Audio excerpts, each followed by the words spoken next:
Also, we don't need to forget that thousands of people from these own countries, among them is Netherlands, among them many European countries, were part of these attacks.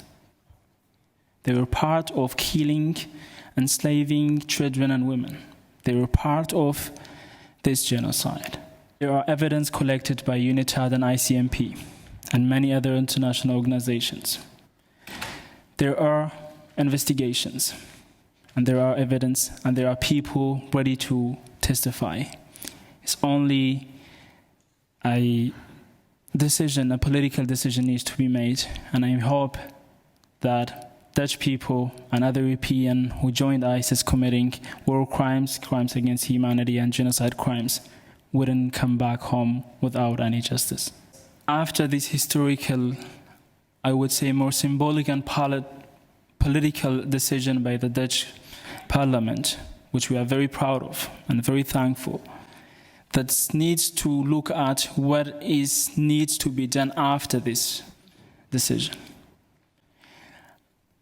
Yazidis, mainly survivors, mainly women and children, need your support.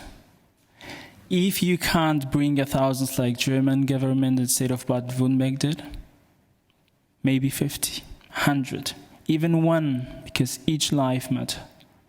Many women and children committing suicide in these IDP camps.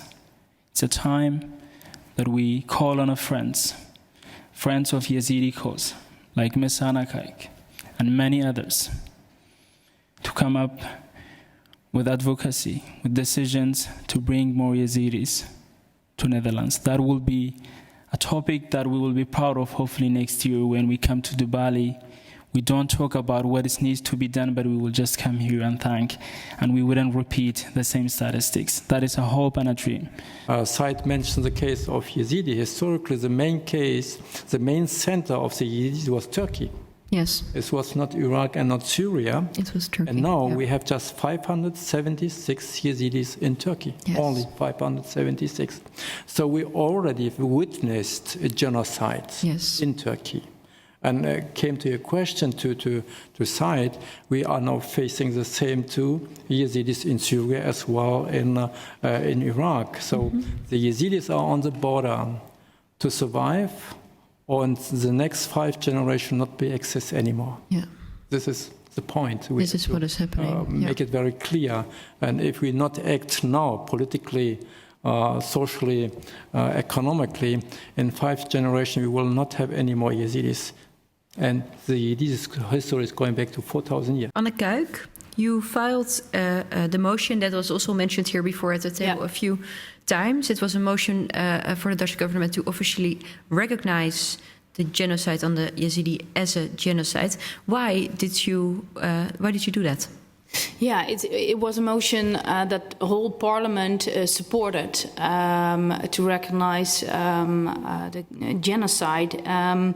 Well, while I was preparing my debate, we had a debate about a woman, IS, a woman who came back to the Netherlands. And while I was preparing, I noticed that the attention was on the perpetrators.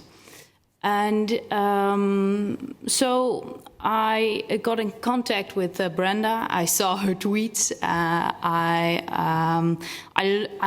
already knew Parliament was already has given an assignment to the government to press the UN Security Council to recognize the genocide.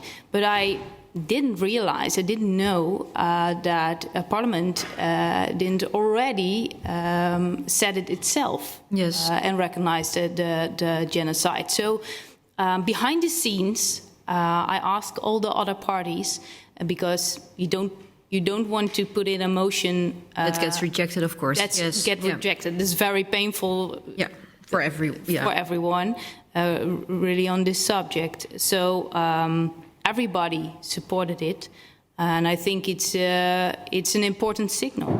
Also, an important signal not to focus only on the perpetrators. Yes, it's very important and to get justice and prosecute them. That's a priority, but we also should tell the stories of the survivors. And I noticed in the Netherlands that there is a lot of attention for why were those women going to IS. And yeah, I think it's weird. We have to hear the stories of survivors also at the talk shows. I absolutely agree with you. I think it is also a very, very good thing. And it was mentioned at the table as well that this was finally recognized by the Dutch government. So I think that's really a great effort, and very well that you stood up for that. It's just a small thing. There has to be a lot more.